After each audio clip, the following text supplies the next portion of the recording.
Salut à tous et bienvenue dans cette nouvelle vidéo Photo Studio.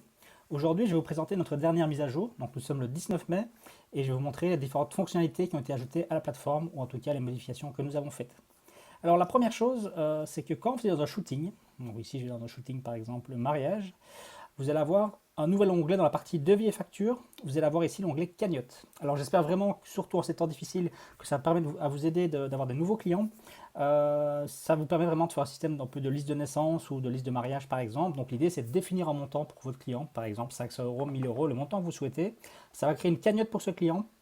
Et il va pouvoir la partager avec ses proches, avec ses amis, qui vont pouvoir contribuer. Donc chacun pourra dire, voilà, moi je participe, je mets 20 euros, 30 euros, 50 euros, peu importe, jusqu'à ce que finalement le montant total de cette cagnotte soit atteint.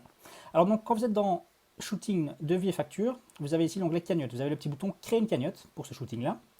Par défaut, ça va être le montant de votre shooting. Donc ici on avait un devis à 1000 euros, mais ça peut être ce que vous voulez. Vous pouvez dire, voilà, j'ai fait une cagnotte par exemple sur 500 euros. Je sauvegarde. Et là, notre cagnotte a été créée. Alors pour le moment, on n'a encore reçu aucun paiement, mais vous pouvez bien sûr deux choses, soit vous directement voir la cagnotte ou bien l'envoyer à votre client. Alors si on va voir la cagnotte, qu'est-ce qui se passe? Donc on a un lien bien sûr spécifique pour cette cagnotte, c'est le lien que votre client va partager directement avec ses amis et ses proches. Et on voit le détail, donc on voit le montant total qui est à atteindre, ici c'est 500 euros. On voit que le shooting n'a pas encore été financé, donc il y a 0% qui ont été payés sur ce shooting, et il reste donc un total de 500 euros financés. Ici ça va être le détail du shooting, donc si vous avez mis un devis ou choisi une formule pour ce shooting-là, ça va reprendre le détail donc avec vos photos, etc. Donc les personnes qui vont contribuer sauront à quoi ils contribuent exactement. Alors ensuite, simplement, chaque participant met le montant de son choix. Par exemple, moi ici, je vais mettre 100 euros. Je mets mon prénom, mon nom, on met n'importe quoi, on est d'accord, c'est juste pour du test. Voilà. Mon téléphone, la rue, le code postal, sa ville, un pays. Et il appuie sur participer. Alors, il arrive directement sur un. C'est pas une facture évidemment, vu qu'il n'a pas encore payé, mais c'est une participation. Donc, c'est une espèce de bon de commande, si vous voulez. Où on lui reprend voilà, participation à la cagnotte du nom du client, le montant qu'il souhaite payer. Et là, bien sûr, c'est uniquement paiement par carte de crédit ou par PayPal. Parce qu'il faut que le paiement soit en ligne pour que la cagnotte soit, la participation soit validée. Donc, le client met soit sa carte de crédit via Stripe, soit un paiement PayPal. Automatiquement, sa contribution est prise en compte et directement, ben voilà, le montant de la cagnotte va évoluer et le financement sera par exemple ici à 25%, 30%, etc. Votre client, lui, est directement informé en temps réel à chaque fois qu'il reçoit une participation. Donc il reçoit un email avec le montant qu'il a reçu, de quelle personne, et il peut bien sûr à n'importe quel moment, via son interface client, consulter sa cagnotte. Donc si je vais voir l'interface client, il peut voir sa cagnotte et voir les contributions qu'il a reçues, etc. Pour le moment, il n'y en a pas encore, mais il verra, s'il a plusieurs cagnottes, il verra toutes ses cagnottes et il pourra les suivre en temps réel. Voilà, donc ça c'est les cagnottes. J'espère vraiment que ça vous permette d'avoir des nouveaux clients, surtout en ces temps difficiles. Alors, deuxième petite chose que j'ai envie de vous montrer, c'est l'agenda. Donc, on a ici, dans l'agenda principal Photo Studio, on a revu la mise en page. Donc, on avait très souvent des remarques de personnes qui nous disaient que l'agenda était un peu trop grand, donc trop difficile à lire, parce qu'il fallait scroller vers le bas pour voir tous les jours, etc. Donc, on a fait en sorte que voilà, l'écran soit revu pour avoir un agenda visible sur un seul écran. Donc, plus besoin de scroller pour voir les différentes journées, etc. Et c'est beaucoup plus clair, j'espère, en tout cas pour vous. Voilà, vous retrouvez toutes les options que vous aviez avant, elles sont maintenant ici sur la gauche. Et voilà, le menu était réduit pour vous permettre justement d'avoir cet écran en pleine taille. Mais voilà, on peut bien sûr le repasser dessus pour agrandir ce menu.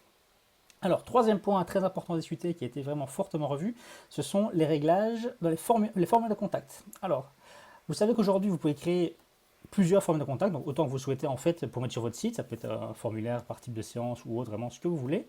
Ce qui est intéressant, si je vais créer un nouveau formulaire de contact, c'est qu'aujourd'hui, on peut complètement personnaliser maintenant l'affichage du formulaire. Donc jusqu'à présent, vous étiez un peu limité, vous pouvez choisir une police, etc. Mais maintenant, vous avez cet onglet ici qui est personnalisé, qui vous permet vraiment de faire de nombreuses choses. Donc par exemple, imaginons, moi je vais changer la taille de mes libellés, je vais pouvoir mettre voilà, la nouvelle taille, la nouvelle police, pardon, je peux changer la taille, je peux changer la couleur du texte.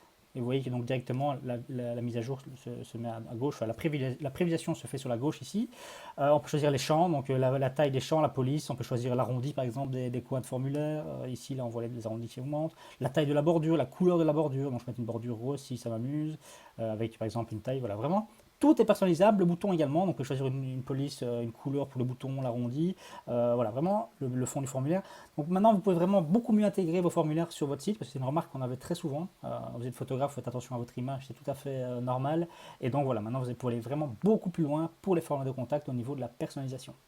Alors autre petite modif au niveau des formulaires, si je reviens en arrière, c'est que vous pouvez maintenant tout supprimer. Donc on me disait toujours, ça m'embête, moi j'aimerais bien former de contact sans demander le nom et le prénom par exemple. Vous pouvez vraiment supprimer tous les champs que vous voulez, donc ils sont tous supprimables maintenant. Et surtout quand vous créez un champ et que vous demandez le type de shooting, donc par exemple ici vous savez qu'on a le champ type de shooting. Hop. Par exemple je mets ceci. Vous allez vraiment pouvoir définir quel type de shooting vous voulez afficher dans ce champ. Donc, par exemple, imaginons ici c'est un formulaire, je ne sais pas, mariage ou autre. Vous allez pouvoir dire, bah voilà, je veux afficher seulement, par exemple, à mon client ces possibilités-là pour les types de shooting et rien d'autre. Vous sauvegardez et donc automatiquement le champ type de shooting proposera uniquement ces champs-là à votre client. Voilà pour le formulaire de contact. Alors, on a fait une autre mise à jour qui était aussi très demandée, ce sont les dépenses récurrentes. Donc, quand vous allez dans comptabilité, vous avez dépenses. Vous pouvez maintenant ajouter une dépense récurrente. Donc, j'ajoute une dépense. Je vais choisir une catégorie, peu importe. Je vais mettre un montant, par exemple 50 euros. Et là, j'ai la petite case dépenses récurrentes. Alors, si vous cochez cette case, qu'est-ce qui va se passer? Ça va automatiquement recréer la dépense tous les mois. Donc, si par exemple, ici on est le 19, le 19 juin, ça va recréer automatiquement la dépense, juillet et ainsi de suite. Vous pouvez bien sûr aussi créer des dépenses récurrentes pour des dates passées. Donc, imaginons, c'est une dépense que vous voulez saisir, mais vous l'avez déjà eu 4 fois cette année. Par exemple, elle a commencé en février, disons, le 11 février. Vous pouvez mettre une date dans le passé, vous pouvez sauvegarder, et automatiquement, qu'est-ce qui va se passer? Il va vous créer toutes les dépenses, donc celle de février, de mars, avril, celle de mai, et on voit que sur celle de mai, il y a une petite icône spéciale ici, qui vous dit en fait simplement que cette dépense-là, la dernière, va être automatiquement régénérée dans un mois, donc ici, ce sera le 11 juin, elle sera automatiquement créée pour vous. Donc voilà, ça c'est les dépenses récurrentes, vous pouvez en créer autant que vous voulez, c'est je pense assez clair et assez simple. Alors, une autre mise à jour importante dans la partie contact, c'est l'onglet ici recherche avancée. Donc vous avez déjà l'onglet recherche avancée, mais il était très limité, il ne faisait pas grand chose. Aujourd'hui, on a fait vraiment tout un module de recherche assez complexe qui vous permet de faire des recherches avancées sur une base de données. Donc ça veut dire, par exemple, imaginons ici, vous voulez faire une requête spécifique, vous voulez dire, voilà, moi je veux voir tous les clients qui sont venus chez moi, par exemple, et qui ont fait une séance de type, par exemple, grossesse. À ça, je peux ajouter bien sûr d'autres conditions. Donc je veux dire, voilà, je veux voir aussi les clients qui sont venus chez moi, qui ont fait une séance grossesse, mais qui en plus, par exemple, je leur ai facturé un montant, disons, supérieur, par exemple, à 500 euros.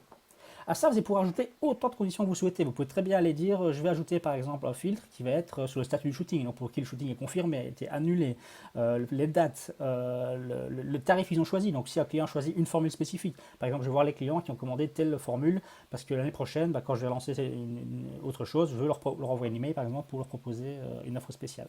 L'origine du contact, donc c'est quelqu'un qui vous a connu par exemple via Facebook, via Instagram, etc. Vraiment, vous allez pouvoir faire des recherches très avancées.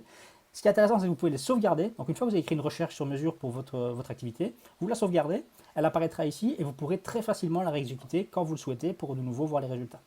Alors une fois que vous avez exécuté la recherche, vous pouvez bien sûr exporter les résultats, donc vos clients apparaîtront ici qui répondent à vos critères. Vous pouvez exporter les résultats, ça vous fera afficher Excel avec les résultats, et vous pouvez aussi personnaliser les données que vous affichez dans ce tableau. Donc par exemple ici, moi, si vous voulez afficher uniquement nom, prénom, enfin voilà, vous pouvez enlever les données que vous ne voulez pas. Et vous pouvez aussi, important, afficher vos champs personnalisés. Donc ça veut dire que vous allez pouvoir faire des recherches aussi là-dessus sur les champs personnalisés et les afficher directement dans un tableau. C'est aussi quelque chose qui était très souvent demandé.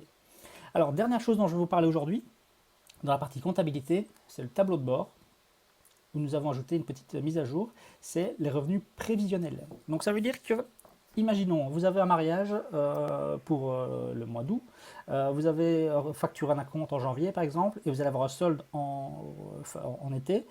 Si vous allez filtrer ici votre tableau de bord aller dans le futur, c'est-à-dire par exemple moi je vais aussi voir mes revenus jusqu'au imaginons 31 juillet, automatiquement vous verrez ici, donc il y a une courbe bleue pour le moment, moi j'ai rien généré, mais vous verrez ici par exemple, voilà, vous avez 800 euros qui sont prévus pour le mois de juillet 2020 parce que vous avez un mariage qui a lieu à cette date-là, vous allez facturer le solde par exemple. Donc ça va vraiment calculer automatiquement ce que vous allez facturer à cette période-là et ça se base sur vos acomptes. Donc ça va faire en fait le montant total du shooting moins l'acompte que vous avez déjà fait payer, enfin moins ce que vous avez déjà facturé en fait, pas seulement l'acompte. Et ça va vous dire voilà, il reste par exemple X euros à payer à ce moment-là. Donc voilà, vous avez non seulement votre chiffre d'affaires, mais vous avez aussi votre chiffre d'affaires prévisionnel pour le futur. Voilà, c'est une mise à jour assez importante. On a fait aussi pas mal de petites corrections, des petites adaptations à gauche et à droite. Mais là, en tout cas, aujourd'hui, je vous ai parlé des fonctionnalités principales. Voilà, j'espère que ça vous plaît. Il y aura encore d'autres mises à jour, bien sûr, dans les mois à venir. Donc, restez connectés, suivez-nous et à bientôt.